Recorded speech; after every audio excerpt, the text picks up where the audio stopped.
మన తండ్రైన దేవుని నుండి మన ప్రభువైన యేసుక్రీస్తు నుండి కృపయు సమాధానము కలుగును గాక. ఆమేన్. దయచేసి కూర్చోండి. ప్రియ దేవుని సంగమా, దేవుళ్ళారా, మరి యొక్క ప్రాముఖ్యమైన సమయంలో పరిశుద్ధ సమయముగా లెంతులోని 3వ ఆదివారం ద్వారా దేవుని మహాకృప చేత అందరం కూడా ఈ సమగ్ర ధ్యానం ద్వారా ముందుకు సాగుతూ దేవుని మహాకృపతో రక్షించబడిన అందరం కూడా ఎంత ధన్యులమో మరోసారి గుర్తు చేసుకునే సమయం. ఆయన రక్షింపచేసి మన కొరకు మన జీవితాలను ఏ రీతిగా సంసిద్ధులుగా చేసిన దేవాది దేవుడు. మరి దేనికి సంసిద్ధులుగా చేశాడనగా నిత్యరాజ్య వారసులుగా మనందరం కూడా జీవింప చేసుకునే శక్తివంతులుగా మార్చిన దేవాది దేవుడు. అంటే దేవునితో ఎలాంటి సంబంధం కలిగిన వారిగా దేవుడు మనల్ని ఏర్పాటు చేసుకున్నాడో గుర్తు చేసుకోవాలి.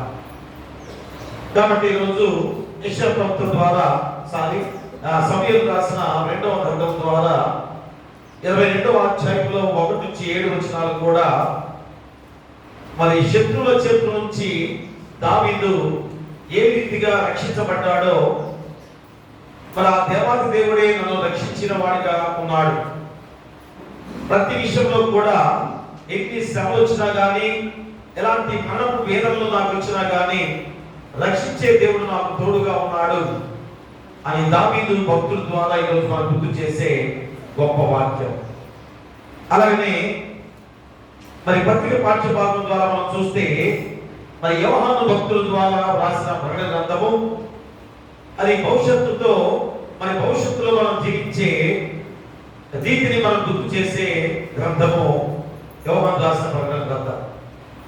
భవిష్యత్తులో మనం ఎలాగా జీవించబోతున్నాం, ఏ రీతిగా మనందరం కూడా ఉండబోతున్నాం, మరి ముందుగానే దర్శనం ద్వారా కలిగిన ఆ మహాబాధ్యత యోహాను ద్వారా ఈ ప్రకటన గ్రంథం ద్వారా మనం గుర్తు చేసే గొప్ప వాక్యం. మరి దానిలో ఎలాగ మనం జీవించే ఆ జీవితాన్ని గుర్తు చేస్తూ మరి దేవుని సంబంధిగా ఉండాలంటే మన జీవితాలు ఎలా ఉండాలి, మారు మనసు కలిగిన జీవితాలతో ఉండాలని మరి యోహాను భక్తుల ద్వారా దేవుడు దర్శనం ద్వారా ముందుగానే తెలియజేసిన సందర్భం. అలాగే ఈ సువార్త పాఠ్య భాగంలో మనం చూసినట్లయితే మరి యోహాను సువార్తీయుల ద్వారా 8వ అధ్యాయంలో 42 నుంచి 51 వచనాల్లో కూడా మరి యేసుక్రీస్తు వారి ద్వారా ఈరోజు చెప్పే మాటలు ఏంటనగా, నా మాటలు గైకొనండి, నా మాటలు స్వీకరించండి. కాబట్టి నా ద్వారా ఎవరైతే మరి ముందుకు సాగుతారో వారందరూ కూడా దీవించబడతారు అని చెప్పే గొప్ప మాటల ద్వారా మరి రోజు యోహాను ఆ సువార్తీయుల ద్వారా మనం గుర్తు చేసే సందర్భాలు. ప్రేమ, ఎందుకంటే ఒకడు నా మాట గైకొనెడల వాడెన్నడూ మరణము పొందడని నీతో నిశ్చయముగా చెప్పుచున్నాను అనే ఉత్తరం ఇచ్చిన గొప్ప మాట. మరి ఈ 3 లేఖన భాగాల ద్వారా దేవుడు మనం గుర్తు చేసే అంశము ఏదనగా, దైవ సంబంధివై ఉంటేనే పరదైసుకు అనే అంశాన్ని ఈరోజు మనం గుర్తు చేస్తున్నాడు. దైవ సంబంధివై ఉంటేనే పరదైసుకు. పరదైసు అనగా మన నెమ్మది స్థలము, విశ్రాంతి స్థలము. మరి ఆ నెమ్మది స్థలంలో, విశ్రాంతి స్థలంలో మనం జీవించాలంటే ఎవరితో సంబంధం పెట్టుకోవాలి, ఎవరి సంబంధివై ఉంటే ఆ పరదేశులు చేరతాం అనగా దేవుని సంబంధమై ఉంటేనే పరదేశుకు నువ్వు వెళతావని గుర్తు చేస్తూ మూలవాక్యంగా యోహాను సువార్తీయుల ద్వారా 8వ అధ్యాయము 44వ వచనాన్ని మనం చదువుకుందాం. మీరు మీ తండ్రి యొక్క అపవాది సంబంధులు,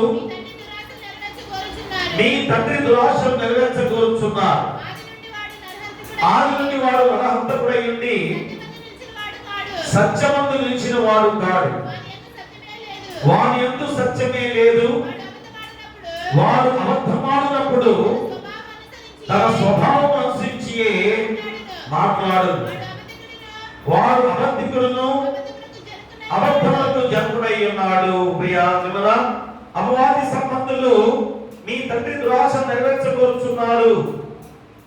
మరి రోజు అపవాది సంబంధులుగా ఈరోజు మనందరం కూడా ఉన్నామేమో. అందుకని మూలవాక్యం ద్వారా ఈ యొక్క మాటలు మనం గుర్తు చేస్తూ, మీరు మీ తండ్రి యొక్క అపవాది సంబంధులు అంటే అపవాది తండ్రిగా మనకు ఉన్నాడేమో, మరి దేవుని సంబంధిగా నువ్వు లేవేమో అని మూలవాక్యంలో ఎందుకు గుర్తు చేస్తున్నానగా, మనందరం కూడా అపవాది సంబంధులుగా ఉన్నామనేది కూడా మా ఖచ్చితంగా ఈరోజు మన జీవితాన్ని పరిశీలింపజేసుకోవాలి. కాబట్టి ప్రియ దేవుని బిడ్డలారా, మరి పుట్టిన ప్రతి వ్యక్తి కూడా మరణించవలసిన వారమే అనేది ఈరోజు మనందరం కూడా తెలిసిన విషయమే.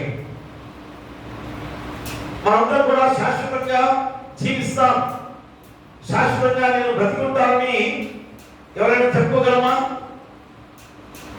పుట్టిన ప్రతి ఒక్కరు కూడా మరణించవలసిన వారని ఎందుకు గుర్తు చేస్తుంది? మన యొక్క పాప జీవితమే శాపమై మరణానికి ప్రాప్తులుగా మనం మార్చబడిన జీవితం.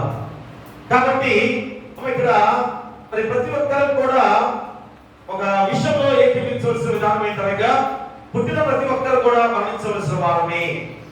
అందుకనే మరి రోజు మరణించిన వారందరూ కూడా ఎక్కడికి వెళ్తారు? మా మనుషులందరూ కూడా ఎక్కడికి వెళ్తామని అనుకునే వాళ్ళు మనందరూ కూడా పాతాళ లోకంలోకి వెళ్తామని అందరి యొక్క ఆలోచన కదా. మరి పాతాళ లోకంలోనే ఎందుకని? పాప జీవితాలతో లోక జీవితాలతో జీవించిన మన జీవితాలు ఎక్కడికి వెళ్తాయి? పాతాళం తప్ప పరలోకానికి వెళ్తాయా? చూడండి, పాతాళ లోకంలోకి మనందరం కూడా మన ఆత్మలు వెళ్తాయని చెప్పబడే విధానంలో ఈరోజు మనం గుర్తు చేసుకున్నట్లయితే, మా కొంతకాలం వరకు కూడా అలాంటి జీవితాలతోనే జీవించిన వారమే. మా కొంతకాలం వరకు కూడా అయ్యా నేను మరణిస్తే పాతాళంలోకి మా ఖచ్చితంగా బలగుర్తు చెప్తూనే వారం. కానీ ఈరోజు మనం చూసినట్లయితే యెషయా గ్రంథం చూడండి ఒకసారి. యెషయా గ్రంథంలో 14వ అధ్యాయం మనం చూస్తే 14వ అధ్యాయము 9-10 వచనాలు చదవండి. నీవు ప్రవేశించుచుండగానే నిన్ను ఎదుర్కొనుటకై క్రింద పాతాళము నీ విషయమై కలవరపడుచున్నది. అది నిన్ను చూచి ప్రేతలను రేపుచున్నది. భూమిలో పుట్టిన సమస్త శూరులను జనముల రాజులందరినీ వారి వారి సింహాసనం మీద నుండి లేపుచున్నది. వారందరూ నిన్ను చూచి నీవును మా వలె బలహీనుడవైతివా, నీవును మా పోటీవాడవైతివా అందురు. ప్రియా దేవుడా, అంటే మనందరం కూడా పాతాళానికి వెళ్ళే వారుగా ఉన్నామనేది నాడు అందరూ కూడా అనుకున్న విధానాలు. కానీ యేసు మరణించి యేసుక్రీస్తు వారు మన కొరకు శిలువ త్యాగం ద్వారా మరణించిన తర్వాత ఆయన ఎక్కడికి వెళ్ళాడు? రెండో రోజు ఎక్కడికి వెళ్ళాడు? ఎవరి కొరకు వెళ్ళాడు? పాతాళ లోకంలోకి వెళ్ళిన దేవాతి దేవుడిగా యేసుక్రీస్తు వారు. ప్రియరా, ఆ గుడ్ ఫ్రైడే రోజు ఆయన శిలువ బలియాగంగా అర్పించిన తర్వాత ఆయన మరణం ఉందా? మా మరణం లేని యేసుక్రీస్తు వారు మరి రెండో రోజు ఎక్కడికి వెళ్ళాడు? అదే ఈరోజు మనందరం కూడా గుర్తు చేసుకోవాలి. ఎక్కడికనగా మా పాతాళానికి వెళ్ళి తన బిడ్డలైన వారి ఆత్మల నుంచి శరణి తీసుకొని రావడానికి ఆ సమయాన్ని కూడా ఆ కాలాన్ని కూడా ఎలాగ ఉపయోగించుకున్నాడు యేసుక్రీస్తు వారు ఈరోజు మనం గుర్తు చేసుకోవాలి. పాతాళంలో ఉన్న ఆత్మలను రక్షించాలని మా యేసుక్రీస్తు వారు ఆ సమయంలో కూడా వెళ్ళి పాతాళంలోకి వెళ్ళి ఆ చెరను పట్టుకొని పైకి తీసుకొచ్చిన సందర్భాన్ని కూడా ఈరోజు మనం గుర్తు చేస్తున్నాడు. దాన్ని పరదైసు అని పిలుస్తారు. ఆ పాతాళంలో నుంచి ఏ విధంగా ఆత్మని కూడా పైకి తీసుకొచ్చాడు. ఆ పైకి తీసుకొచ్చిన ఆ ప్రాంతాన్ని పరదైసుగా పిలిచే సందర్భాన్ని ఈరోజు మనకి ప్రత్యేకంగా చూపిస్తున్నాడు. ఎక్కడున్నది? మా ఎఫ్ఎస్సీయులకు రాసిన పత్రిక ఒకసారి అపోస్తలుడైన పౌలు ఎఫ్ఎస్సీయులకు రాసిన పత్రిక 4వ అధ్యాయం చూడండి. ఎఫ్ఎస్సీయులకు రాసిన పత్రిక 4వ అధ్యాయము 8వ వచనాన్ని చదవండి. 8వ వచనం. అందుచేత ఆయన ఆరోహణమైనప్పుడు చెరను చెరగ మనుషులకు ఈవులను అనుగ్రహించని చెప్పబడి ఉన్నది. ఆ రెండో రోజు పాతాళంలోకి వెళ్ళి మరి ఆ చెరగా పట్టుకొని పైకి తీసుకొచ్చాడు.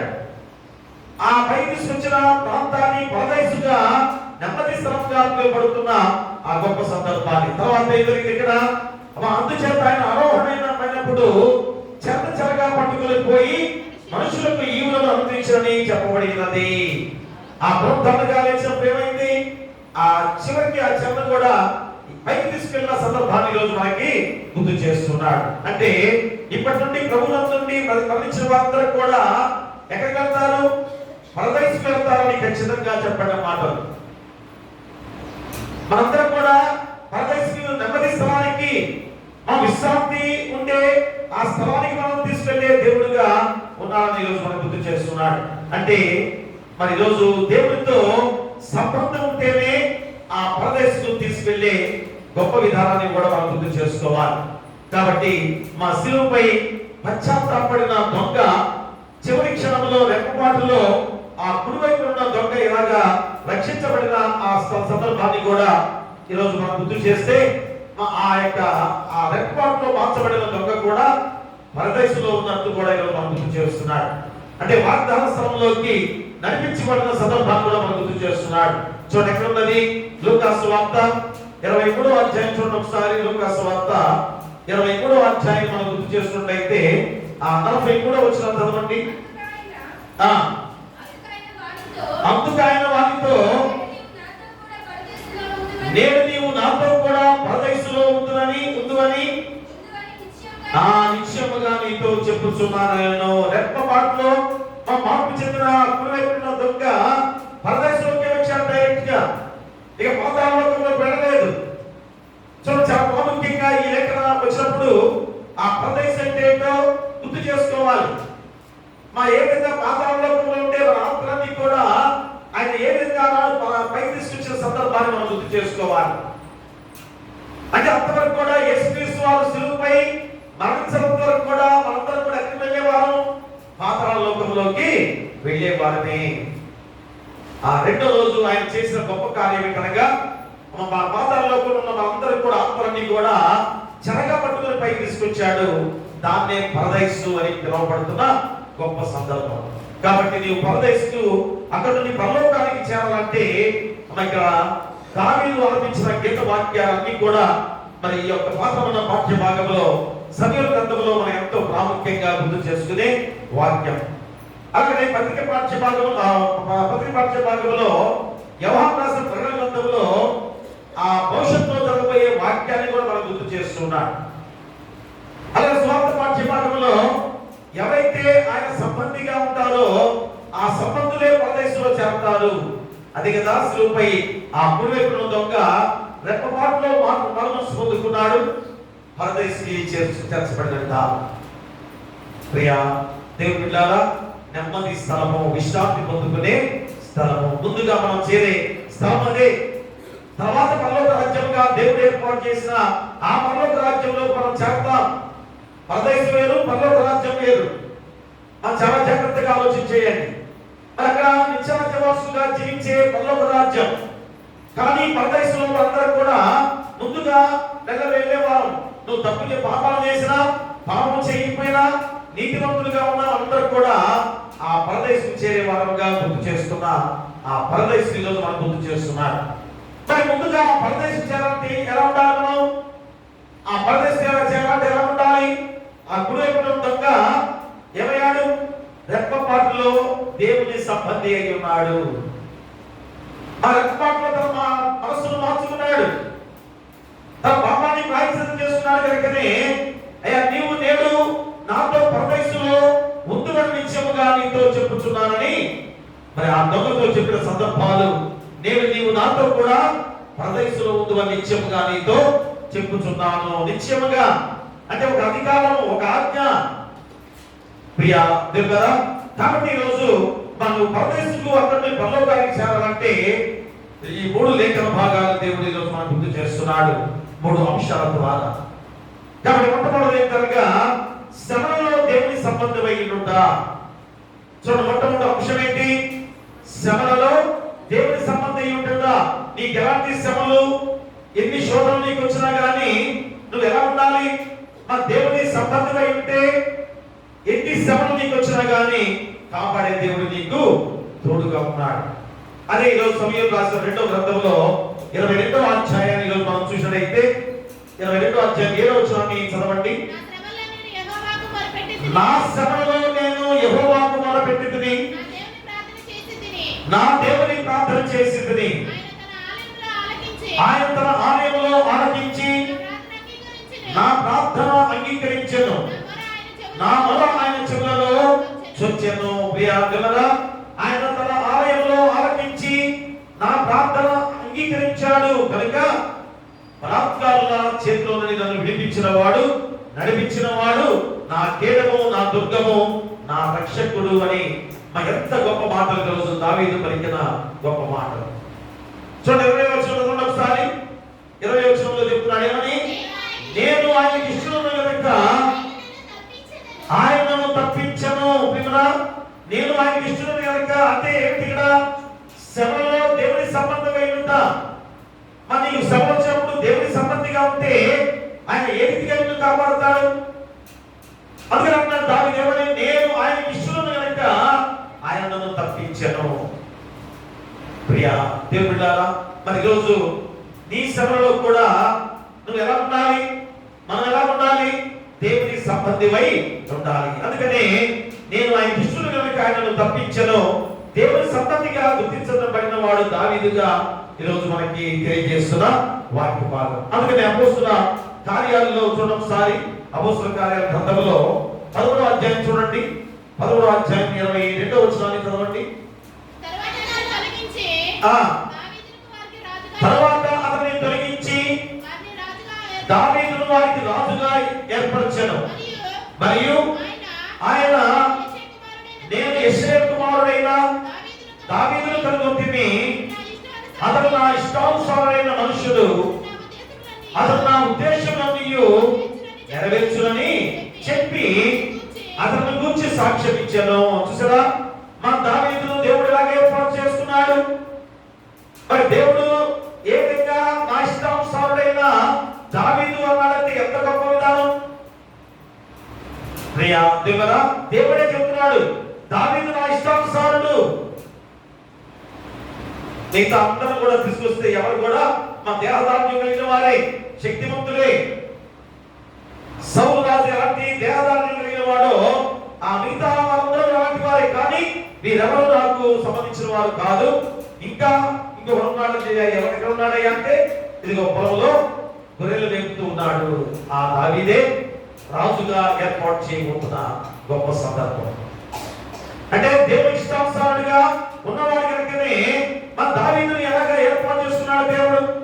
కాబట్టి ఈరోజు నీవు కూడా, నేను కూడా, అందరం కూడా దేవునికి ఇష్టమైన వారిగా జీవిస్తే నీ శ్రమలో దేవుడు నిన్ను కాపాడతాడని చెప్పే గొప్ప సందర్భం. కాబట్టి దావీదు చేసిన ఏకైక కార్యం చూడండి. అక్కడ ఆ 7వ వచనాన్ని మళ్ళా గుర్తు చేసుకుందాం.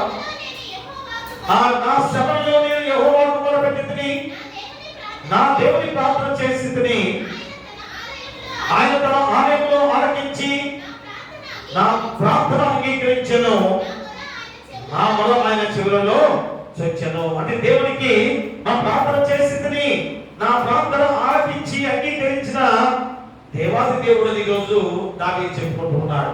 మరి నీ ప్రార్థన దేవుడు ఆలకించాడేమో ఆలోచన చేస్తున్నావా? చూడండి 4వ వచనంలో ఒకసారి. కీర్తనీయుడైన యెహోవాకు నేను మొరపెట్టితిని, నా శత్రుల చేతుల నుండి ఆయన నన్ను రక్షించెను. ఎంత గొప్ప సాక్ష్యం ఈరోజు దావీదు ద్వారా చెబుతున్నాడు. దేవుడు ఎలాగా నన్ను కాపాడేవాడిగా ఉన్నాడో గుర్తు చేస్తున్నాడు. అంటే వాటన్నిటి నుంచి తప్పించాడు. మరి దావీదు యొక్క సాక్ష్యంగా గుర్తు చేసుకోవాలి. మరి నీ శ్రమలో కూడా దేవుడు నిన్ను కాపాడుతాడు కదా. మరి నీ సాక్ష్యం ఎలాగుంది? మరి నీ సాక్ష్యం ఎప్పుడైనా నువ్వు చెప్తున్నావా? మన సాక్ష్యం ఏ విధంగా దేవుడు నన్ను కాపాడాడని ఎప్పుడైనా నువ్వు చెప్తున్నావా? అందుకని దావీదు సాక్ష్యాన్ని ఈరోజు మనం గుర్తు చేస్తున్నాడు. అంటే దేవునికి చెల్లించిన స్తోత్రం యొక్క మూలాన్ని ఈరోజు మనకి దావీదు ద్వారా గుర్తు చేస్తున్నాడు. మరి ఈరోజు నీ శ్రమలో కూడా మా దేవునికి మొదలుపెట్టిన వాడిగా ఉన్నట్లయితే ఖచ్చితంగా నేను కాపాడే దేవుడు ఆయనే. చూడండి 18వ సంకీర్తన ఒకసారి మనం చూసినట్లయితే సంకీర్తనకారుడు 18వ అధ్యాయం ఒకసారి చూడండి.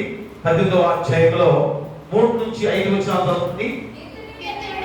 కీర్తనీయుడైన యెహోవాకు నేను మొరపెట్టగా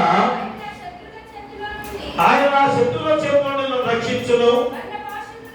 మరణ పాశములను చుట్టుకొని కొనగను. భక్తిహీనుడు వరద పుల్లు వలె నా మీద పడి ఎదిరింపగను. పాతాళపు పాశములను అరికట్టగను. మరణపు ఊరలను ఆవింపగలను. నా శ్రమలో నేను యెహోవాకు మొరపెట్టితిని. నా దేవునికి ప్రార్థన చేసితిని. ఆయన తన ఆలయంలో ఆలకించిన ప్రార్థనను అంగీకరించెను. నా మొర ఆయన సన్నిధిని చేరి ఆయన చెవుల చొచ్చెను. కదా ఇందాక సమయంలో 2వ గ్రంథంలో చదివిన మాటలన్నీ కూడా పక్కన గుర్తు చేస్తున్నాడు. మా 18వ సంకీర్తన ద్వారా దావీదు కలిగిన మాటలు మళ్ళా మనకు గుర్తు చేస్తున్నాడు. అంటే దావీదు కలిగిన విపత్కర పరిస్థితులను కలిగజేసింది ఎవరు? మా దావీదుకి ఇంతటి భయాందోళన కలిగించింది ఎవరు? దావీదును భయపెట్టింది ఎవరు? మా సౌలు మహారాజు అనుకున్నాం కదా. కాదని రోజు ఇక్కడ మనకు గుర్తు చేస్తున్నాడు. ఎవరు? అపవాది చేసే కుతంత్రాలే.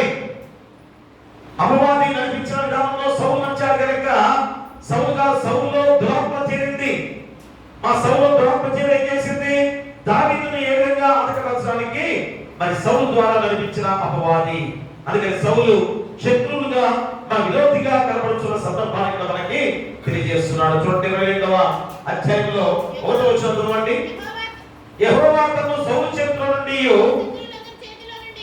తన శత్రులందరి చేతిలో నుండి తప్పించిన దినమున దావీదు ఈ గీత వాక్యమును చెప్పి యెహోవాను స్తోత్రించెను. చూసారా, సౌలు చేతిలోంచి దావీదు తప్పింపబడిన సందర్భమే ఈ గీత వాక్యం.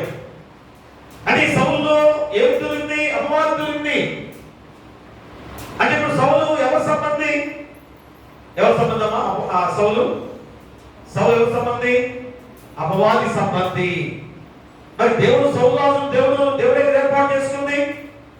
మా సౌలుని దేవుడే ఏర్పాటు చేసుకుంది. కానీ ఎవరు సంబంధి అయిపోయాడు? అపవాది సంబంధిగా మారిపోయాడు కనుక మరి ఎంతటి దురాత్మ అతనిలో చేరింది కనుక దావీదును ఎలాగా ఇబ్బంది పెడుతున్నాడో ఇక్కడ మనం గుర్తు చేసుకోవాలి. అంటే దేవుడు ఏర్పాటు చేసుకున్న మనుషుల్ని ఇబ్బంది పెట్టే విధానంలో శత్రువుగా మార్చబడిన సందర్భాన్ని ఇక్కడ మనం గుర్తు చేస్తున్నాడు. కానీ వారిని ప్రేరేపించుకుంది ఎవరనగా ఆ దురాత్మయే. చూడండి సమయంలో మొదటి గ్రంథాన్ని ఒకసారి మనం చూస్తే 18వ అధ్యాయం చూడండి ఒకసారి. సమయంలో మొదటి గ్రంథంలో 18వ అధ్యాయము 10-11 వచనాలు చదవండి. మరునాడు దేవుని యొద్ద నుండి దురాత్మ సౌలు మీదకి బలముగా వచ్చినందున అతను ఇంటిలో ప్రవచించుచుండగా దావీదు మునపటిలాగున వీణ చేత పట్టుకొని వాయించెను. ఒకప్పుడు సౌలు చేతిలో ఒక ఈటె ఉండగా దావీదును పొడిచి గోడకు బిగించునందుకొని సౌలు ఆ ఈటెను విసిరెను. అయితే అది తగలకుండా దావీదు 2 మారులు తప్పించుకొనెను. ప్రియులారా, దేవుని సంబంధిగా ఉంటే మా దేవుడు ఏ రీతిగా కాపాడుతాడో ఇక్కడ గుర్తు చేస్తున్నాడు. సౌలులో దురాత్మ ప్రవేశించి దావీదును ఎలాగా మట్టు పెట్టాలని ప్రయత్నం చేసిన సందర్భాన్ని ఇక్కడ మనం గుర్తు చేస్తున్నాడు. కాబట్టి మా దావీదు రోజు దేవునికి ఏ విధమైన మొరపెడుతున్నాడో మనందరం కూడా గమనించుకోవాలి. ఎందుకంటే దేవుడు నన్ను కాపాడుతున్నాడు, మరణ పాశ నుంచి కూడా నన్ను రక్షించే దేవుడు నాకు తోడుగా ఉన్నాడు అంటాడు. చూడన్నమాట 16వ సంకీర్తనకారుల ద్వారా 116వ సంకీర్తన 3-4 వచనాల్లో ఆ మాటలు చెబుతున్నాడు. ఏమని? మరణ బంధము నన్ను చుట్టుకొని ఉండెను, పాతాళపు మీద నన్ను పట్టుకుని ఉండెను, శ్రమయు దుఃఖము నాకు కలిగెను. అప్పుడు యెహోవా దయచేసి నా ప్రాణాన్ని విడిపింపమని యెహోవా నామమును బట్టి నేను మొరపెట్టితిని. ప్రియులారా, ఎలాంటి మొరపెట్టే వారు ఎవరు ఉండాలో ఈరోజు ఈ దావీదు భక్తుల ద్వారా మనకు గుర్తు చేస్తున్నాడు. చూడండి, సౌలు ఈటెలిస్తే మహా నైపుణ్యం కలిగిన ఖచ్చితంగా ఎదుటి శత్రువులు నశించిపోయే శక్తివంతుడమైన రాజు సౌలు. అలాంటి దావీదుకి ఆ ఈట 2 సార్లు ఇచ్చినా కానీ ఏ మాత్రం కూడా తగలకుండా గోడ గుచ్చుకున్న సందర్భం. అంటే ఎవరి సంబంధి అయి ఉన్నాడు దావీదు? మా దేవుని సంబంధి ఉన్నాడు కనుక శ్రమలలో దేవుడు కాపాడిన గొప్ప విధానాన్ని ఇక్కడ మనం గుర్తు చేస్తున్నాడు. ప్రియ దేవుడారా, ఈరోజు ఈ లోకంలో ఉన్న మనందరం కూడా ఎన్నో శ్రమలు మనం చుట్టూ ఉన్నాయి, ఎన్నో శోధనలు మనల్ని ఆవరిస్తూ ఉన్నాయి. నువ్వు దేవుని సంబంధి అయితే నాకు ఖచ్చితంగా నువ్వు కాపాడే దేవుడు తోడుగా ఉన్నాడనడానికి ఈ వాక్యమే నిదర్శనం. కాబట్టి మన సంబంధమైన సంగతిలో కూడా పాతాళ వశమును చుట్టుముట్టిన వేళ కూడా దావీదు వలె నువ్వు ప్రార్థించిన వాడిగా ఉన్నట్లయితే నాకు ఖచ్చితంగా నువ్వు దేవుని సంబంధులుగా ఉన్నట్లయితే ఖచ్చితంగా ఆయన కాపాడి ఏం చేస్తాడు? పరదైసుకు చేరుస్తాడు. అది ఈరోజు దావీదు ద్వారా కూడా మన భాషలో చుట్టా కానీ మా మరణం అనేది అందరికీ వస్తుందని ముందుగా చెప్పుకున్నాం కదా. నాకు రాలేదు, నీకు రాలేదంతా లేదు. మరణం అనేది అందరికీ వస్తుంది. కానీ దేవుని సంబంధిగా అయితే మా శ్రమలో దేవునికి మొదలుపెడితే, నీ శ్రమలో దేవుని వేడుకుంటే నేనేం చేస్తాడు? ఖచ్చితంగా పరదేశంలో నిన్ను కూడా ఏర్పాటు చేయబోతున్నాడు. కానీ అలాంటి మొదలుపెట్టుకునే వారిగా ఉన్నామా? మా పరదేశం కన్నా చేరేవారిగా ఉన్నామా? ఒకసారి మనం ఆలోచన చేసుకోవాలి. ఈ సమకాల ధ్యానంలో 40 రోజులు కూడా మనం ధ్యానం చేసుకునే సందర్భాల్లో ఖచ్చితంగా పరదేశం కన్నా చేరతామా? పల్లవ రాజ్యాన్ని తర్వాత సంగతి పరదేశం కన్నా చేరతామా?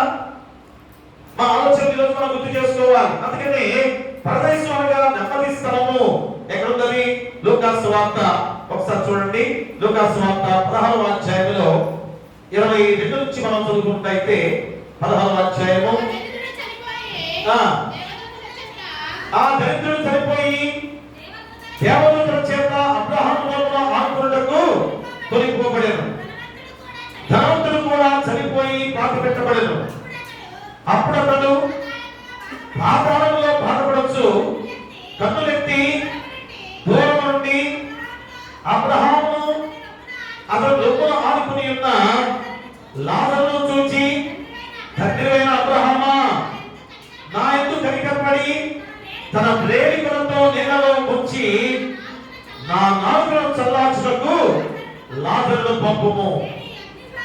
నేను ఈ అగ్ని జ్వాలలో యాత్ర పడుచున్నానని కేకలు వేసి చెప్పాను. అందుకు అబ్రహాము, కుమారుడా, నీవు నీ జీవితకాలమందు నీకు ఇష్టమైనట్టు సుఖము అనుభవించితివి, అలాగనే లాజరు కష్టము అనుభవించినని జ్ఞాపకం చేసుకున్నాము. ఇప్పుడైతే వాడు ఇక్కడ నెమ్మది పొందుతున్నాడు, నీవు యాత్ర పడుచున్నావు. విమలా చూడండి, నెమ్మది స్థలం ఎక్కడుందో చూపిస్తున్నాడు ఇక్కడ. ఆ లాజరు ఆ ప్రదేశంలో ఉన్నాడు. ధనవంతుడు ఎక్కడున్నాడు? పాతాళ లోకంలో ఉన్నాడు. అంటే ఈరోజు మనం కూడా పాతాళ లోకంలో కూడా ఉండే స్థితి ఉంది అని మళ్ళా గుర్తు చేస్తున్నాడు. అయ్యో మనందరం ప్రదేశం వెళ్తున్నాం, కానీ ఒక్కసారి ఆలోచన చేసుకోవాలి. ఎప్పుడైతే దేవుని సంబంధం అయితే, నువ్వు దేవుని సంబంధం అయితే ఉంటేనే ప్రదేశం తీసుకెళ్తాడు. మరి దేవుని సంబంధం కాకపోతే ధనవంతుడు అగ్ని రాదు, పురుగు చావదు. ఖచ్చితంగా మనం గమనించుకోవాలి.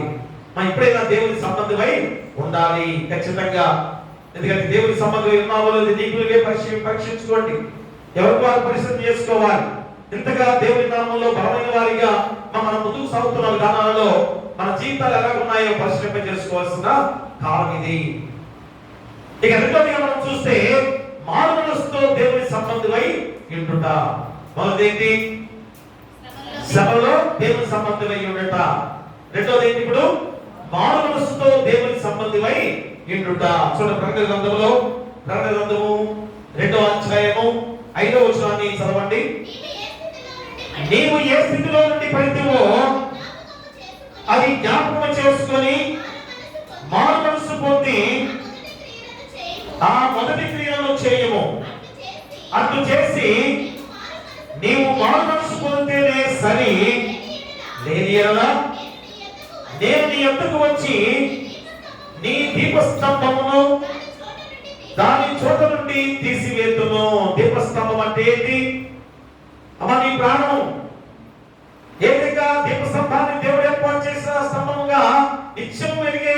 అది. అలాంటి దీపాన్ని తీసివేస్తానని చెబుతున్నాడు ప్రియమురా. కాబట్టి ఈరోజు అపవాది దేవుని సంబంధి కాదు అనేది మనందరికీ తెలుసు కదా. మా అపవాది దేవుని సంబంధ కాదు కదా. మరి ఆ దేవుని సంబంధి అయ్యింది అనేక సద్గుణములు కలిగిన వాడైనను ఈరోజు ఎఫెసీ సంఘాల గురించి మనకి ఈ యొక్క ప్రకటన గ్రంథంలో భవిష్యత్తులో జరిగే ఆ ప్రకటన గ్రంథం ద్వారా మనం గుర్తు చేస్తున్నాడు. అంటే నేరం మోపడటానికి అవకాశము కలిగించుతున్నది. మరి రోజు చౌడవరం సంఘానికి కూడా దేవుడు హెచ్చరిక చేస్తున్న మాటలే, మన సంఘానికి కూడా గుర్తు చేస్తున్న మాటలే. అలానే ఎఫ్సీ సంఘానికి ఏ విధంగా తెలియజేస్తున్నాడు? నేరం మోపడటానికి అవకాశము కలిగిస్తున్నావేమో ఒకసారి ఆలోచన చేయండి. అంటే వాస్తవంగా ఎఫెసు 7 సంఘాలలో కూడా ప్రథమ స్థానం ఆక్రమించిన సంఘం ఎఫెసీ సంఘం. ఈరోజు మన సంఘం కూడా గొప్ప సంఘం అని మనందరం అనుకుంటున్నాం. క్రైస్తవులుగా ఎన్నో సంవత్సరాల నుంచి కూడా దేవుల్లో ఎదిగిన వారిగా మనం చెప్పుకుంటున్నాం. కానీ ఈరోజు మనం ఆలోచన చేసుకోవాలి, దేవుడిని దేవుడు ద్వేషిస్తున్నాడో, ఆ దేవుని దేవుడు ద్వేషిస్తున్నాడో ఇక్కడ ప్రకటన గ్రంథంలో మనకు చెప్పే ఈ మాటలు. మన దేవుని దేవుడు ద్వేషిస్తున్నాడు. మరి ఎఫ్సీ సంఘం కూడా ఏ విధంగా ద్వేషించే సద్గుణానికి ఒక మంచి అభ్యాస క్రియను అలవర్చుకున్నదని కూడా ఇక్కడ మనకి తెలియజేస్తున్నాడు. అంటే ఏమి నీలో ఉంది? చెడు అలవాట్లు నీలో ఏమున్నాయి? దానిలో గుర్తెరగట్లేదు. నీలో ఉన్న మంచి గుణాలు, చెడు గుణాలు అవేంటో గుర్తు చేసుకోలేకపోతున్నావు కదా. అదే చెబుతున్నాడు నాకు ఏమని 5వ వచనంలో, నీవు ఏ స్థితిలో నుండి పడితేవో అది జ్ఞాపకం చేసుకోవడము. అంటే నువ్వు ఏ తప్పిదం చేశావు, నీలో ఏ తప్పు ద్వారా నువ్వు పడిపోయావు, దాన్ని జ్ఞాపకం చేసుకోమంటున్నాడు ప్రియ దేవులారా. అంతేగాని మరి ఎలాంటి సద్గుణాలు నాలో ఉన్నాయని అనుకుంటున్నావేమో, కానీ ఎలాంటి దుర్గుణాలు ఉన్నాయో దాని ద్వారా నేను పడిపోయాననే విషయాన్ని నువ్వు మర్చిపోతున్నా ప్రియ దేవులారా. కాబట్టి ఈరోజు ఈ యొక్క అభ్యాస క్రియని మనందరూ కూడా అలవర్చుకోవాల్సిన విధానాలలో ఒకటి ఏం చెబుతున్నాడు? సత్క్రియల యందు ఆసక్తి కలిగిన సంఘము. చూడండి, ఎఫ్సీ సంఘము ఎలాంటి సంఘము? ఎలాంటి సద్గుణాలు కలిగిన సంఘంగా ఉంది. సత్క్రియల యందు ఆసక్తి కలిగిన సంఘం అంటే మంచి క్రియలు చేసే సంఘముగా ఉన్నది. రెండోది, క్రీస్తు నామము కొరకు కష్టము అనుభవించిన సంఘముగా ఉన్నది. మూడోది, సహనంతో శ్రమ సహించిన సంఘముగా ఉన్నది. నాలుగోది, దుష్టత్వానికి అవకాశం ఇవ్వని సంఘముగా ఉన్నది.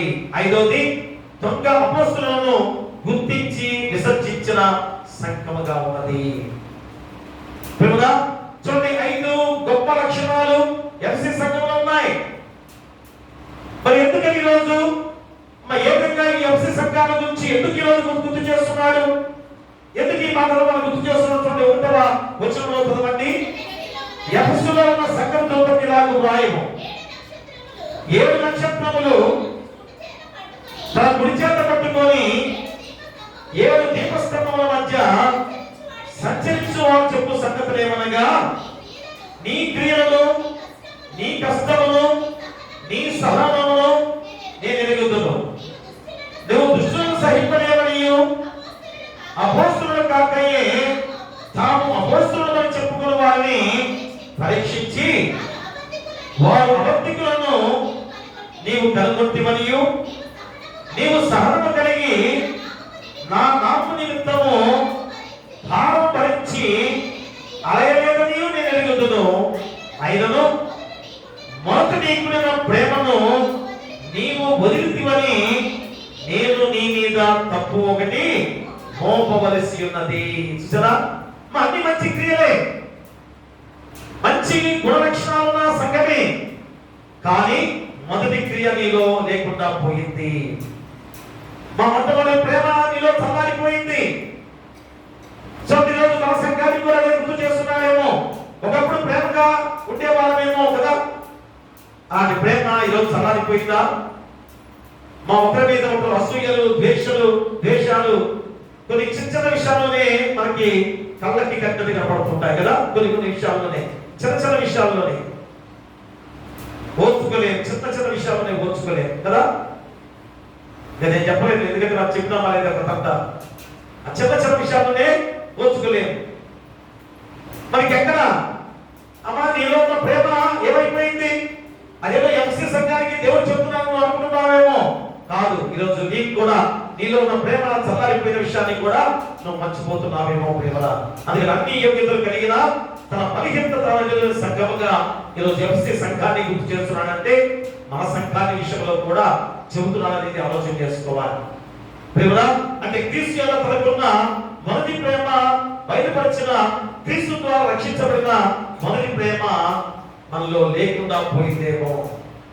ఆ క్రీస్తు ప్రేమ కనుక నీలో ఉన్నట్లయితే మా ఖచ్చితంగా ఒకరి మీద ఒకరు ప్రేమ ఉంటుంది. ఖచ్చితంగా ఏ విషయంలో కూడా తగ్గించుకునే స్వభావం మనలో ఉంటుంది. ఆ మొదటి ప్రేమ మనలో నశించిపోయిందేమో ప్రియ దేవుడు కదా. అందుకని ఇక్కడ నికోలాయితోనే అబద్ధ బోధకుని ఆ ప్రమేయం వలన క్రీస్తు ఎలా కలిగిన ఆ ప్రేమను పోగొట్టుకున్నదని ఈరోజు గుర్తు చేస్తున్నాడు. మా నికోలాయితులనే అబద్ధ బోధకులు వచ్చారు, ఆ సంఘంలో ప్రవేశించారు. దానివల్ల మొదటి ప్రేమ పోయింది. చూడండి, పదే పదే మీకు గుర్తు చేస్తున్నప్పుడు మీరు ఆలోచన చేయట్లేదు. అయ్యా, వారు కూడా ప్రార్థన పనులే కదా, వారు కూడా దైవజనులే కదా, మా ఇంటికి వస్తే తప్పేంటి, ప్రార్థన చేస్తే తప్పేంటి పాస్టర్ పొందాక మీరు అంటున్నారు ఈ మాట. ఈరోజు ఎఫ్ఎస్సి సంఘాన్ని ఎలాగ పాడు చేశారో ఏ విధంగా మంచి సంఘమే, అబద్ధ బోధకులు కూడా గుర్తించిన సంఘమే. మరి ఈరోజు ఏమైపోయింది?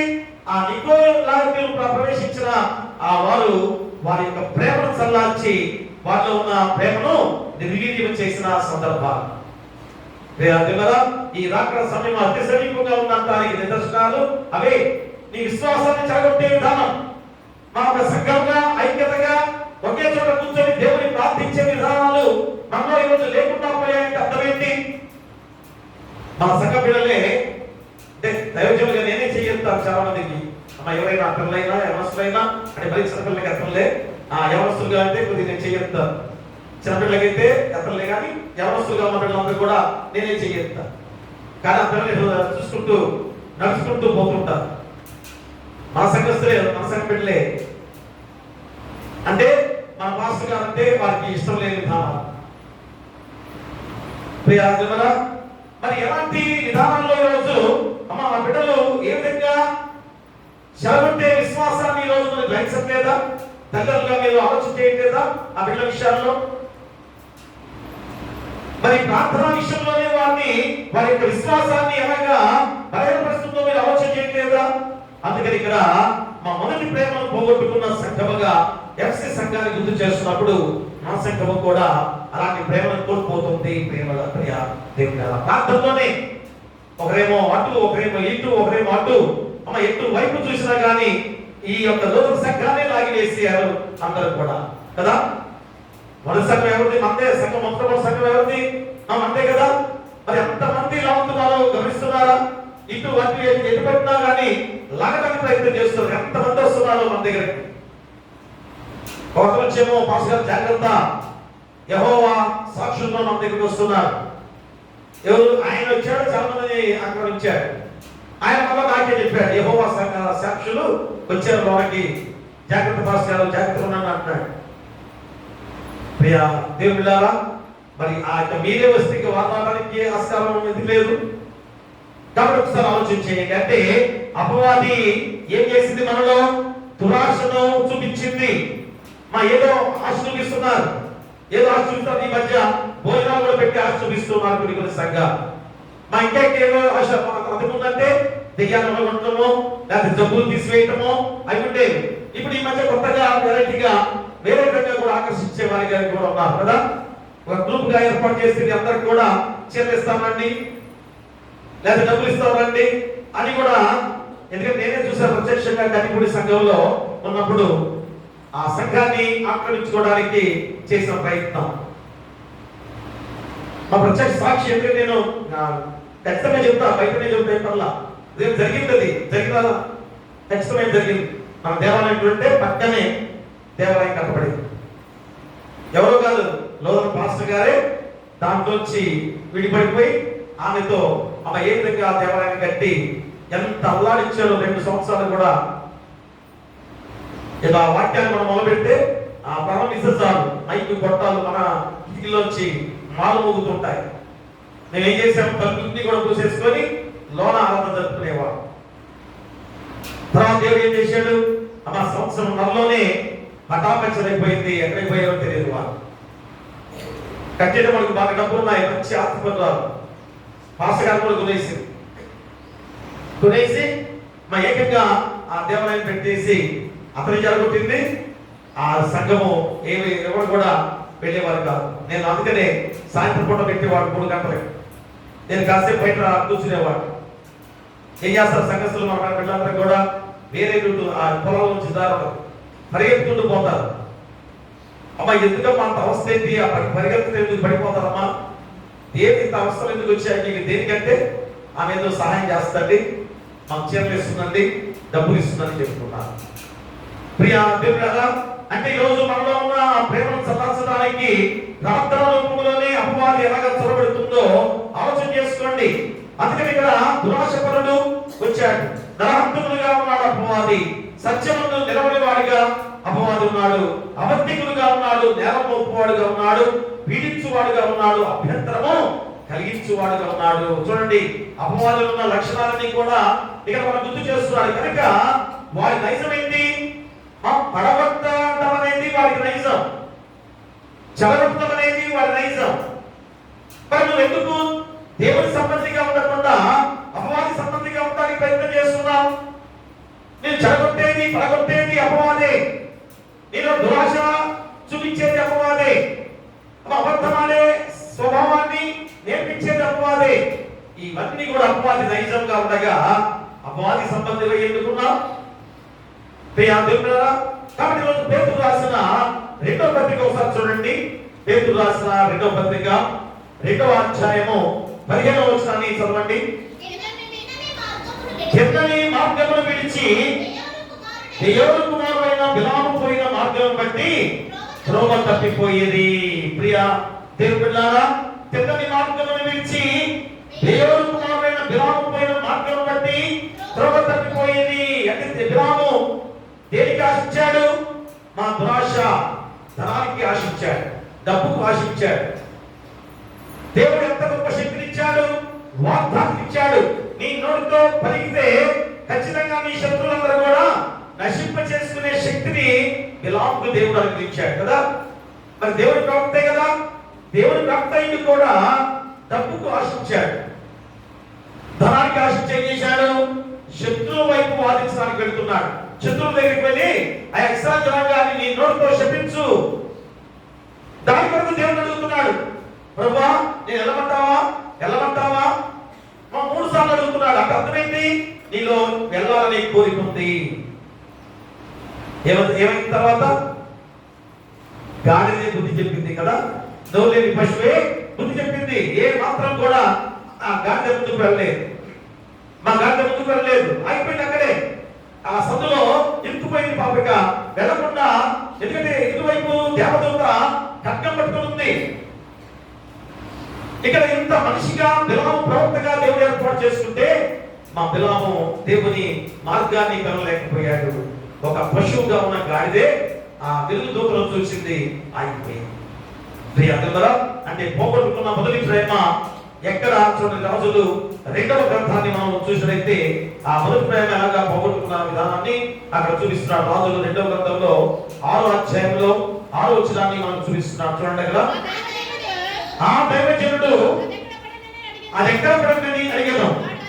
వాడు అతనికి ఆ స్థలము చూపింపగా అతను 31 దానికి నేలలో వేయగా గొడ్డలి తేనెను.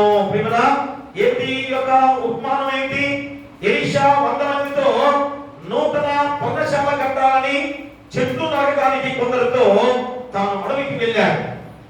మా ఎలీషా ప్రవక్త ఏం చేశాడు? 100 మంది ఆ అడవిలో నూతన పర్ణశాల కట్టిద్దాం, అయ్యా దేవుడి కొరకు ఒక పర్ణశాల కట్టిద్దామని చెప్పేసి ఒక 100 మందిని తీసుకుని వెళ్ళాడు చెట్లు నాటడానికి. మరి కొందరితో తాను అడవికి వెళ్ళిన సందర్భంలో ఒక అతను చెట్టు తొలుచుండగా ఏమైంది? గొడ్డలి జారి నీళ్ళలో పడిపోయింది, మా నదిలో పడిపోయింది. మరి నాది కాదు, అరువు తెచ్చుకున్న గొడ్డలి అని చెప్పేసి కేకలు వేస్తున్నాడు, లెక్కలు వేస్తున్నాడు. అయ్యో ఈ గొడ్డలి నాది కాదండి, నేను బయట నుంచి అరువు తెచ్చుకున్నాను అని కేకలు వేస్తున్న ఆ సందర్భంలో మా ఎలీషా అడిగాడు, ఏమని? అది ఎక్కడ పడింది? ప్రేమరా జాగ్రత్తగా ఆలోచన చేయండి. అది ఎక్కడ పడింది అంటే దాన్ని మనం గుర్తిరగాలి. అంటే నువ్వు ఎక్కడ పడ్డావో అది తెలుసుకోవాలి. అయ్యా నేను ఏ ఒక్క పాపంలో పడిపోయాను, ఏ పాపం చేస్తే నా జీవితం పతనమైపోయింది, నేను ఇంత దుర్గతిలో నేను ఎందుకున్నాను, ఇదిగో నా పాప స్థితిలో నేను ఉన్నాను కనుక నేను పడిపోయాను, అది నువ్వు గుర్తిరగాలి. అదే ఎలీషా ఆ గొడ్డలు ఎక్కడ పడింది అని అడిగాడు. అమ్మ అడిగిన ఆ మాట చాలా ప్రాముఖ్యమైన మాటే. అంటే కాబట్టి జారిపోయిన గొడ్డలు ఎక్కడ పడనో గుర్తించగలగటమే మన యొక్క విజ్ఞత. ఎక్కడ పడిపోయిందో కేకలు వేస్తే వస్తుందా? ఎక్కడ పడిపోయిందో అక్కడ వెతకాలి కదా. నీ జీవిత స్థితి కూడా పాపములో ఎక్కడ పడిపోయావు అక్కడే నువ్వు వెతికి, అయ్యో ఇదిగో ఈ పాపములో నేను పడిపోయాను, దొంగతనం చేశాను కదా, ఆ దొంగతనమే నా జీవితాన్ని పాడు చేసింది కాబట్టి ఆ దొంగతనాన్ని నేను తీసివేసుకోవాలి. వ్యభిచరిస్తున్నాను కాబట్టి ఆ వ్యభిచారాల నుంచి తీసివేసుకోవాలి. నరహత్య చేశాను అక్కడే నా జీవితం పడిపోయింది, దాన్ని తీసివేసుకోవాలి. ఇవన్నీ కూడా మా విద్యార్థులు దేవుడి రోజున అందరికి కూడా శక్తివంతులుగా మార్చిన దేవుడు. అంటే నీ విశ్వాస జీవితం ఎక్కడ పడిపోయిందో గ్రహించడమే దైవావేశం అని కూడా నీకు గుర్తు చేస్తున్నాడు. అదే దేవుని శక్తి మనలో ఉంచింది దేనికి? నువ్వు ఎక్కడ పడిపోయావో గుర్తెరగడానికి దేవుడే నీకు మార్గం చూపిస్తున్నాడు. కాబట్టి ఈరోజు పైకి మనం చూసుకుంటూ సరిపోర్చుకుంటూ అమ్మో నేను బాగున్నానే, డబ్బు ధనం నాకు బాగానే అనుకుంటున్నావేమో, మనం ఎక్కడ పడిపోయావో ఆ స్థితిని మర్చిపోతున్నావు. నాకు ధనం బాగానే వచ్చింది, సంపాదన నాకు బాగానే ఉంది అని అనుకుంటున్నావేమో, కానీ ఎక్కడో పడిపోయావో ఆ పడిపోయే స్థితిని నువ్వు గుర్తిరగలేకపోతున్నావు ప్రియా దేవుని బిడ్డలారా.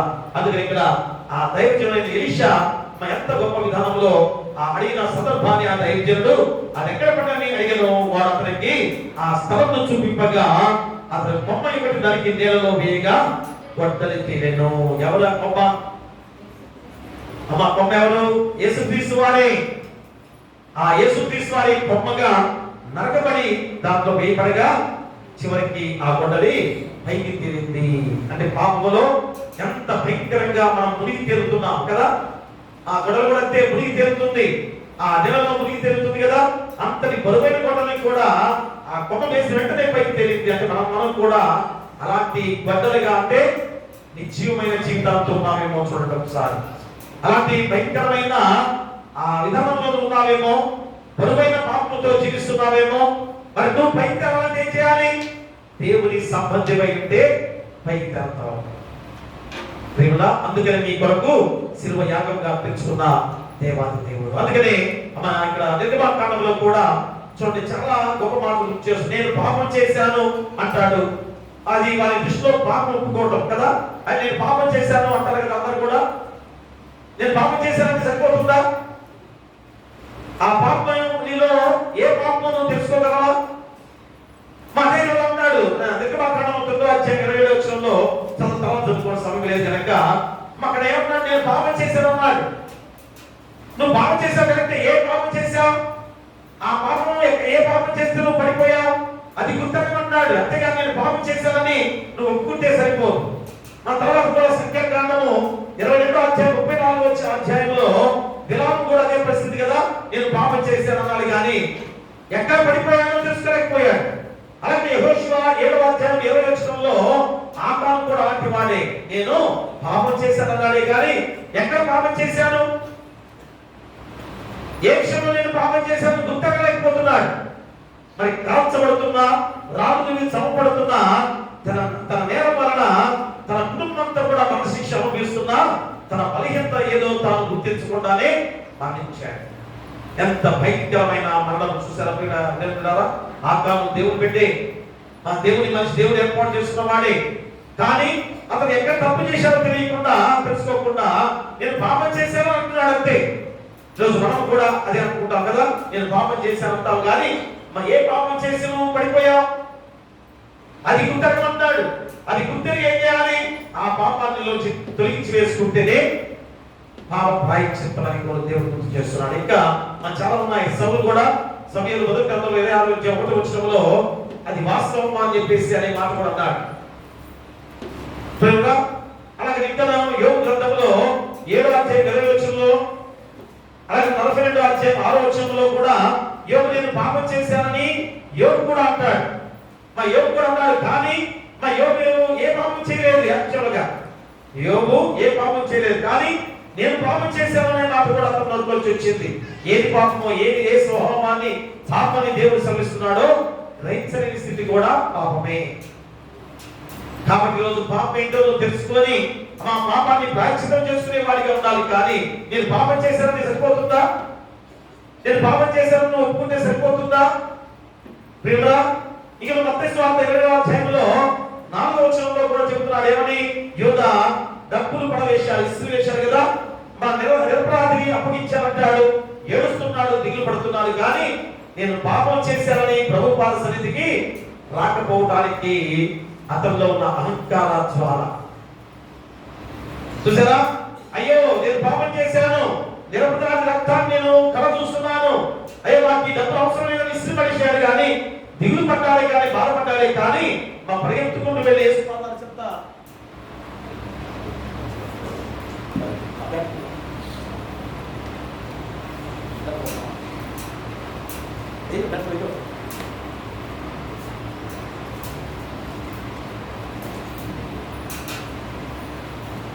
ఇంకా ఆ యొక్క ఇశ్రాయేలు యోధాలో ఏమొచ్చిందట? అహంకారము. అంటే సమాజ వ్యతిరేక శక్తికి వచ్చి సిగ్గుపడటానికి కూడా చెక్కే స్వభావము అతనిలో వచ్చింది.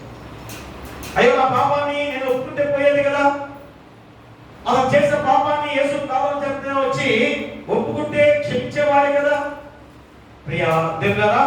కానీ అది చేయకుండా ఏం చేశాడు? వెళ్ళిపోయి ఉరి వేసుకొని ఆ ఉరి తాడు కూడా తెగిపోయింది, కింద పడి పొట్ట చెక్కలు వెళ్ళిపోయి పేర్లు కూడా బయటకు వచ్చాయి. అంత నికృష్టమైన సాగు వచ్చిందో ఆలోచించేయండి.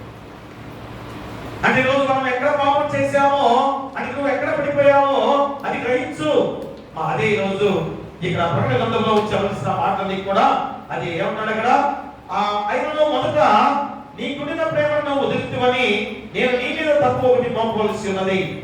నీవు ఏ స్థితిలో నీ పడిపోతావో అది జ్ఞాపకం చేసుకొని మారు మనసు పొంది ఆ మొదటి క్రియలను చేయము. అటు చేసి నీవు మారు మనసు పొందితేనే సరి, లేని యెడల నేను నీ యొద్దకు వచ్చి నీ దీపస్తంభమును దాని చోట నుండి తీసివేతును. అయితే ఈ ఒకటి నీలో ఉన్నది, నికోలాయితుల క్రియలు నీవు ద్వేషించుచున్నావు, నేను కూడా వీటిని ద్వేషించుచున్నాను. చెవిగలవాడు ఆత్మ సంగములతో చెప్పుతున్న మాట వినుగాక. జయించువానికి దేవుని పరదైసులో ఉన్న జీవవృక్ష ఫలములను భుజింపనిత్తును. జీవవృక్ష ఫలములను భుజింపనిత్తును. పరదైసులో చేరే అవకాశం ఎలాగ వచ్చిందో గమనించారా? ఎలాగొచ్చిందో గమనించారా? ప్రియా దేవులారా, జీవవృక్ష ఫలములను భుజింపనిత్తును అని గుర్తు చేస్తున్నాడు. నువ్వు ఎక్కడ పడిపోయావో అక్కడ నీ పాపాన్ని ఎత్తుకొని ఆ పాపాన్నిలోంచి తీసివేసే విధంగా పాప ప్రాయశ్చిత్తము చేసుకోవాలి. అయినా కానీ వీళ్ళు ఉన్న గొప్ప క్రియ ఏంటంటే నికోలాయితులు అనే క్రియలు ద్వేషించారు. అబద్ధ బోధకులు వచ్చి బోధ చేస్తుంటే వాటిని విస్మరించారు, వద్దని పంపించేశారు. ఈరోజు మన సంఘంలో అదే ఎక్కువైపోయింది కదా ప్రియా దేవులారా, అదే ఎక్కువైపోయింది కదా. కానీ ఇక్కడ ఎఫ్సి సంఘంలో నికోలాయితులు అనే అబద్ధ బోధకులు వారు ప్రకటించే బోధనలు వారు విస్మరించారు, వారిని పంపించేశారు. అది యేసుక్రీస్తు వారిగా నేర్చుకొని ఎంత గొప్ప మాట వారు అంటాడు. చెవిగలవాడు ఆత్మసంగముతో చెప్పుతున్న మాట వినుగాక. జయించు వారికి దేవుని పరదైసులో ఉన్న జీవవృక్ష ఫలములను భుజింపనిత్తును. ఇక అంతకన్నా ఏం కావాలి ప్రియా దేవులారా? కాబట్టి ఎప్పుడైనా గమనించుకొని మనం పాపం చేశాను అని అంగీకరించే చేసిన గొప్ప ప్రయత్నము తండ్రిని వెతకటము. లూకాసు వార్తలో 15వ అధ్యాయం 21వ వచనంలో తప్పిన కుమారుడు ఏం చేశాడు? నేను పాపం చేశాను, అయ్యో నేను పాపం చేశాను కనుక ఎక్కడ పడిపోయానో అక్కడే వెతకాలని చెప్పేసి ఏం చేశాడు? తిరిగి తండ్రి దగ్గరికి వెళ్ళాడు. చూడండి, తండ్రి దగ్గరికి వెళ్ళాడు. తండ్రి ఎంత గొప్ప ఘనమైన విధానంలో అతన్ని సత్కరించాడో మనందరికీ తెలుసు. తప్పిన కుమారుడు విషయంలో ఈరోజు నీ జీవితం కూడా అలాగనే మా సత్కరించే దేవుడు తోడుగా ఉన్నాడని ఆ జీవవృక్ష ఫలాలు అంతకన్నా గొప్ప జీవవృక్ష ఫలాలు ఫలాలు నీకు ఇవ్వడానికి సిద్ధంగా ఉన్నాడు. అందుకనే ఎఫ్సి ఆ లోపమే గుర్తుపట్టలేక పోయింది. ఈ రోజు నీలో ఏది లోపం ఉంది? సంఘంగా ఈరోజు గుర్తు చేస్తున్న మనిషిగా కాదు. మా ప్రకటన గ్రంథం గుర్తు చేస్తున్నప్పుడు సంఘాన్ని గుర్తు చేస్తుంది కదా. సంఘంగా నీలో ఏది లోపించింది? ప్రేమే లోపించింది. మా ప్రేమ లోపించింది ఖచ్చితంగా మనకు కూడా అదే. కాబట్టి ఎప్పుడైనా కానీ ఆ మొదటి ప్రేమను నువ్వు ఖచ్చితంగా మళ్ళా పొందుకోవాలి. అందుకని శిలువపై త్యాగం ద్వారా ఆ ప్రేమను మనలో పెంచిన దేవాది దేవుడు ప్రియాదులరా. కాబట్టి ఎప్పుడైనా కానీ ఆ లోపాన్ని తీసివేసుకొని మన జీవితాన్ని ఏ విధంగా ఆ మారు మనసుతో పశ్చాత్తాపంతో దేవుని సంబంధిగా ఉండాలి. ఇక మూడవదిగా మనం గుర్తు చేసుకున్నట్టయితే దేవుని మాటలు గైకొని దేవుని సంబంధమై ఉండుట. మూడోది ఏంటి? దేవుని మాటలు గైకొని దేవుని సంబంధమై ఉండుట. మొట్టమొదటి చెప్పండి, ఆ శ్రమలో దేవుని సంబంధమై ఉండుట. రెండోది మారు మనసు పొందుకొని దేవుని సంబంధమై ఉండుట. మూడోది దేవుని మాటలు గైకొని దేవుని సంబంధమై ఉండుట. దేవుని మాటలు గైకొనాలి. దేవుని వాక్యము చాలా ప్రాముఖ్యత. చూడండి, యోహాను సువార్త 8వ అధ్యాయంలో 51వ వచనం చదవండి. ఎవరు ఆ మాట గైకొనిన ఎడల వాడెన్నడూ మరణము పొందడని మీతో నిశ్చయముగా చెప్పుచున్నానని ఉత్తరం ఇచ్చాను. ప్రియుడా, ఒకడు నా మాట గైకొని ఎడల వాడెన్నడూ మరణము పొందడని నీతో నిశ్చయముగా చెప్పుచున్నాను. ఇంతకన్నా ఖచ్చితంగా చెప్తున్నాడు. మా దేవుని మాటలు గైకొన్న ప్రతి ఒక్కరు కూడా మరణం పొందరు. విభ్రాంతుల కీర్తనకారుల ద్వారా 89వ సంకీర్తన చూడండి ఒకసారి. 89వ సంకీర్తన 48వ వచనాన్ని చదవండి ఒకసారి.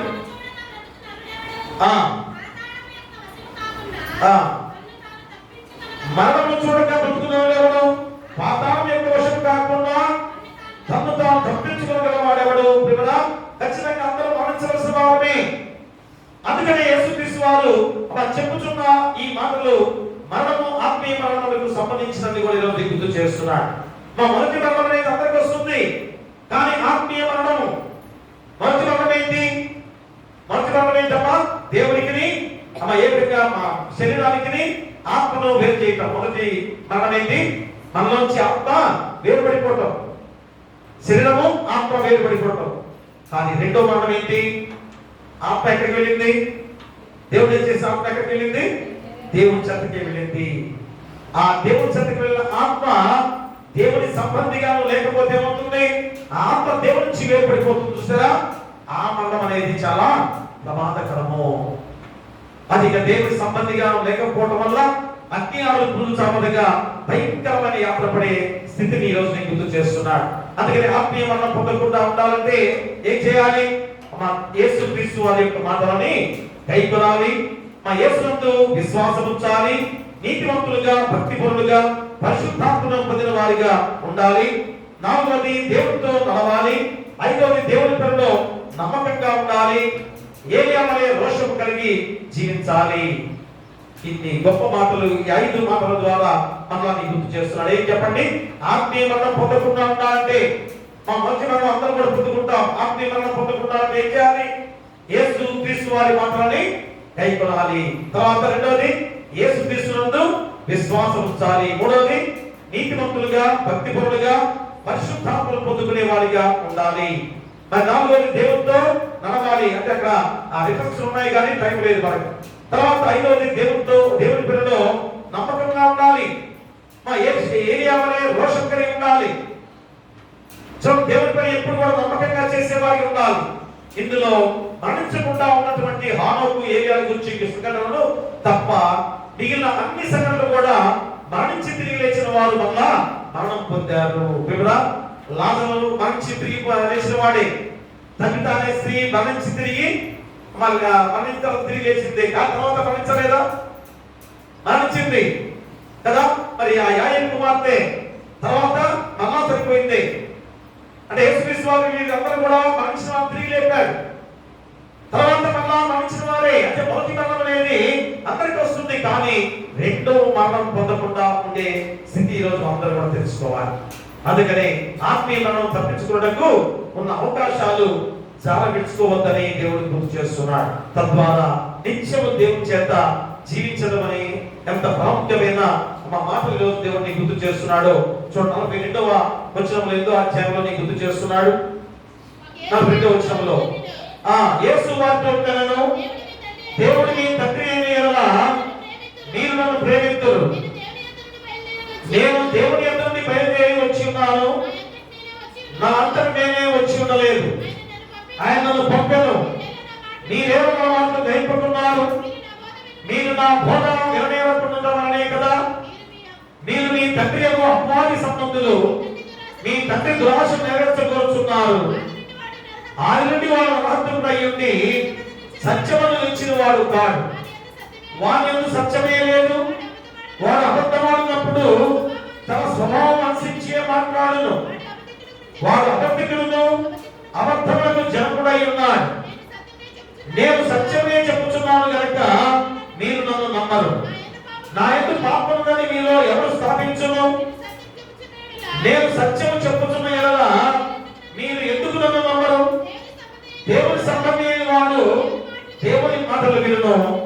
మీరు దేవుని సంబంధులు కాదు కనుకనే మీరు వినని చెప్పాను. ఎంత ఖచ్చితంగా దేవాది దేవుడుగా యేసుక్రీస్తు వారు యోహాను భక్తుల ద్వారా నీకు గుర్తు చేస్తున్న ఈ మాటలు ఇప్పుడు ఈరోజు మారు ప్రోగాలి నీ హృదయంలో. మారు ప్రోగాలి. నువ్వు అపవాది సంబంధమని ఎందుకు ఇక్కడ గుర్తు చేస్తున్నాడు? మా దేవుని మాటలను గైకొనడానికి ఎన్నో నిదర్శనాలు. దేవుని వాక్యాన్ని గైకొంటే ఎలా ఉండాలి?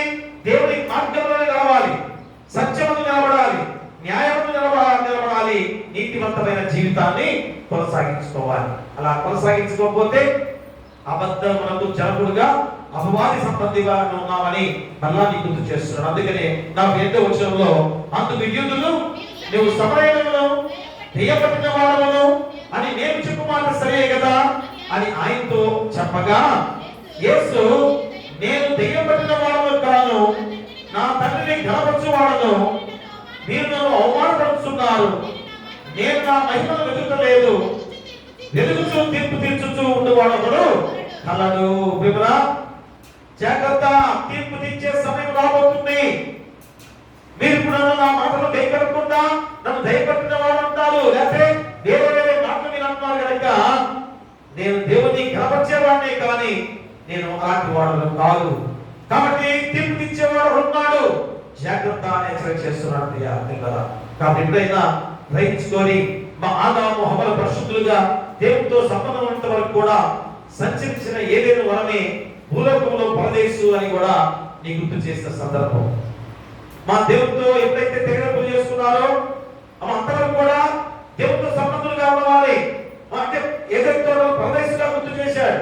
ఎప్పుడైతే పాపం చేశారో వారు పరదేశుకు లేని అర్హత సాధించిన సందర్భాలు. కాబట్టి ఈరోజు మా ప్రస్తుత ఈ దినాల్లో పాపమును లోకమును అపవాది జయించు వారు దేవుని యందు విశ్వాసం ఇచ్చిన వారని ఖచ్చితంగా తిరిగి అలాంటి గొప్ప విధానంలో దేవుని సంబంధులుగా ఉండాల్సిన బాధ్యతలు కూడా నీ గుర్తు చేస్తున్నాడు. అందుకనే ఆ నికోలాయికులను కూడా ఏ విధంగా పాల్గొన్న సంఘముగా ఎఫ్ఎస్సి సంఘం ఉన్నది. కాబట్టి దాన్ని బట్టి మీరు మంచివారే గొప్పవారే, కానీ మొదటి ప్రేమ మీలో పోయింది కనుక ఆ ప్రేమను మళ్ళా పునరుద్ధరించుకోండి. ఆ ప్రేమతో అందరూ కూడా ఒకరిలో ఒక ప్రేమ కలిగి జీవించండి. ఆ జీవితమే పరదేశంలో నేను చేరుస్తుంది అని గుర్తు చేస్తున్నారు. కానీ లోకంలో అసూయ, ద్వేషాలు, చిన్న చిన్న విషయాల్లో కూడా ఎంత స్వార్థం చూపిస్తున్నారో చెప్పలేకపోతున్నాం. ఎందుకంటే చెప్తున్నా కానీ కోపాలు వస్తున్నాయి. మా ప్రేమను కొనసాగించుకోండి అని పదే పదే చెబుతున్నా కానీ చిన్న చిన్న విషయాలంటే ఏంటో మీరు గ్రహించుకోండి చెప్పలేక మళ్ళా మా చిన్న చిన్న విషయాల్లోనే ప్రేమలు కోల్పోయే వారికి ఉంటున్నారు. మీరు మీ కుటుంబమే అనుకుంటారు కదా, నా వారే మిగతా వాళ్ళు వద్దా?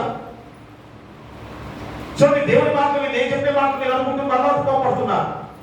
మా దేవుని వాక్యం చెప్పేటప్పుడు కూడా మీకు కోపం వస్తున్నాయంటే ఇక దేవుని వాక్యాన్ని ఎలాగ గైకొన్న వారికి ఉన్నారు?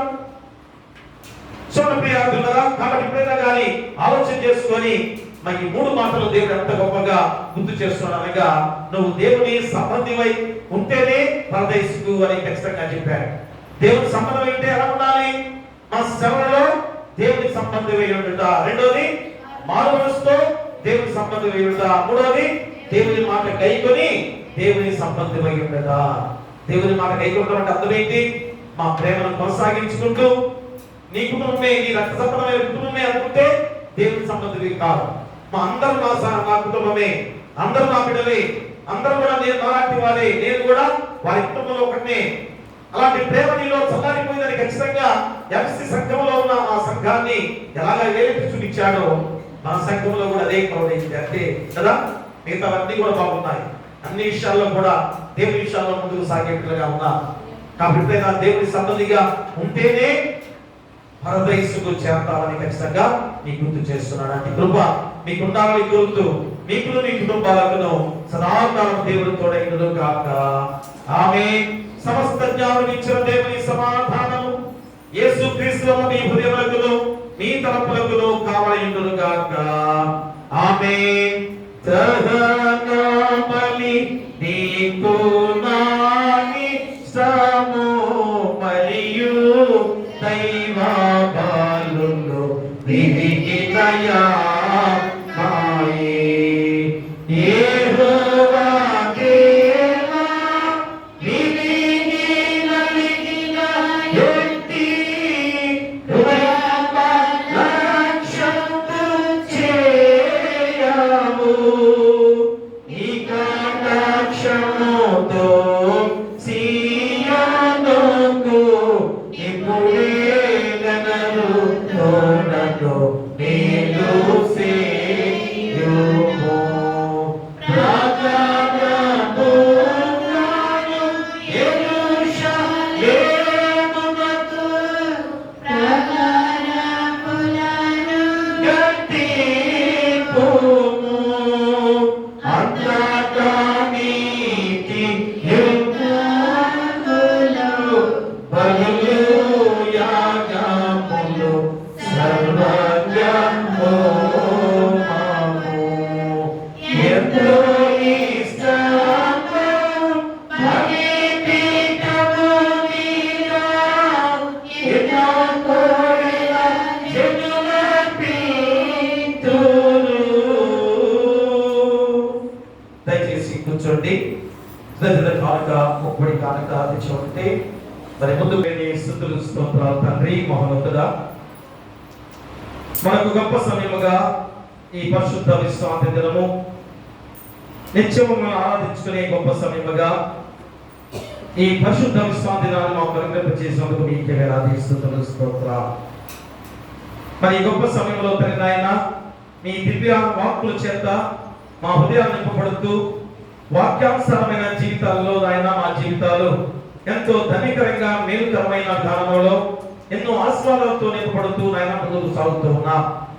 మరి ఈరోజు కూడా నాయన మీరు చేసిన మేలు మర్చిపోకుండా ముందుకు వచ్చిన ఆయన బిడ్డలు బలిపీఠగా నిల్చొని ఈ కృతజ్ఞత అర్పణ అర్పించిన విధానాన్ని బట్టి మీకే వేలాది స్తుతులు స్తోత్రాలు. మరి ఎలాంటి మేలు జరిగాయో మీకే తెలుసు కనుక మరలా బిడ్డల గురించి మేము ప్రార్థిస్తూ ఉన్నాం. ముఖ్యంగా ఏ అనారోగ్యత తండ్రి వారిని బాధపెట్టిందో ఆ అనారోగ్యం నుంచి కాపాడి స్వస్థతతో మంచి ఆరోగ్యాన్ని ఇచ్చిన గొప్ప దేవాది దేవుడిగా వచ్చి కానుక సమర్పించిన బిడ్డగా ఉన్నారేమో అట్టి వారిని దీవించి బలపరిచి ఇక అందరూ కూడా అస్వస్థ గురి కాకుండా పనులు సంపూర్ణ ఆరోగ్యంతో నడిచే బాధ్యత బిడ్డగా దయచేయండి. అలాగే మరి వారు చేసే వృత్తుల్లో వ్యాపారాలలో వ్యవసాయంలో లాభదాయకంగా నడిపించుకున్న విధానంలో కానుక సమర్పించున్నారేమో. కాబట్టి వ్యవసాయంలో మీరు తోడుగా ఉండి దీవించండి. వ్యాపారంలో కూడా లాభదాయకంగా నడిపించి దీవించి బలపరచండి. అలాగే ఉద్యోగస్తులుగా ఉన్న బిడ్డలు కూడా దశభాగాలుగా సమర్పించుండగా వారిని దీవించి బలపరచండి. అలాగే తన కూలి పనులు చేసుకుంటూ కూడా దశభాగాలుగా సమర్పిస్తుండగా వారిని బలపరచండి. వారి మంచి ఆరోగ్యాలతో నడిపించబడి ప్రార్థన చేస్తున్నాం. అలాగే నాయన వ్యవసాయం పాడి పశువుల ద్వారా కూడా లాభదాయక విధానంలో వారి కానుక సమర్పించిన విధానాల్లో ఉండగా ఆ పాడి పశువులకు మంచి ఆరోగ్యాలు దయచేయమని వేడుకొని ప్రార్థన చేస్తున్నాం. అలాగే నాయన జన్మదిన వేడుకలు వెడ్డింగ్ యానివర్సరీ జరుపుకునే బిడ్డల విషయంలో కూడా వారిని దీర్ఘాయువు చేత దీవించి మంచి ఆరోగ్యకరమైన విధానాలలో మీరే దీవించి బలపరచమని వేడుకను ప్రార్థన చేస్తున్నాం. ఇలా కుటుంబాల్లో జరిగిన గొప్ప కార్యాల నిమిత్తము కూడా ఈ కానుక సమర్పించిన బిడ్డగా ఉన్నారేమో.